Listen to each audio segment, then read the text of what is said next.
હવામાન વિભાગની આગાહીના પગલે રાજપીપળા શહેર સહિત સમગ્ર જિલ્લામાં વરસાદની શરૂઆત થઈ ચૂકી છે। ગાજવીજ સાથે નર્મદા જિલ્લામાં છેલ્લા 1 કલાકથી વરસાદ વરસી રહ્યો છે। વરસાદની આગાહીના પગલે તંત્ર સજ્જ બન્યું છે। રાત્રિથી જ નીચાણવાળા વિસ્તારોમાંથી સ્થળાંતરની પ્રક્રિયા શરૂ કરી દેવાઈ છે।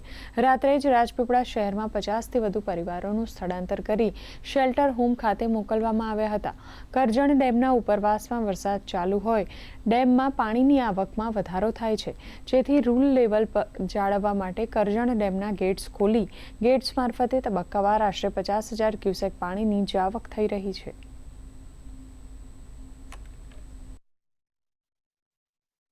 भारतीय मौसम विभाग के पूर्वानुमान के हिसाब से कल यानी 31 जुलाई को जिले में रेड अलर्ट है। नर्मदा जिले में तेज पवन के साथ में अत्यंत भारी बरसात की संभावना है। इस संदर्भ में जिले की पूरी टीम के साथ में हमारी विस्तृत बैठक और पूर्व तैयारी हो चुकी है। राज्य स्तर से भी इसकी सतत मॉनिटरिंग हो रही है। हमारा जिले का कंट्रोल रूम और तालुका के हमारे सभी कंट्रोल रूम कार्यरत है। जिले के तमाम नागरिक किसी भी आपदा की परिस्थिति में कंट्रोल रूम के किसी भी नंबर पे संपर्क कर सकते हैं।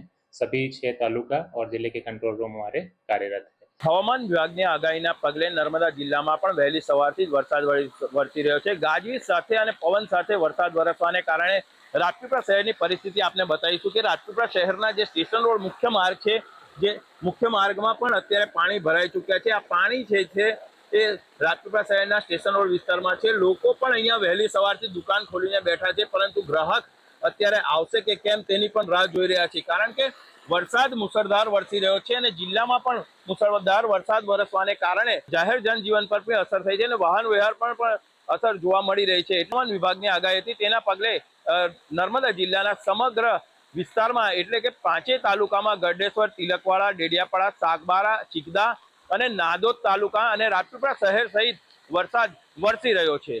વિશાલ પાઠક, દૂરદર્શન સમાચાર, નર્મદા।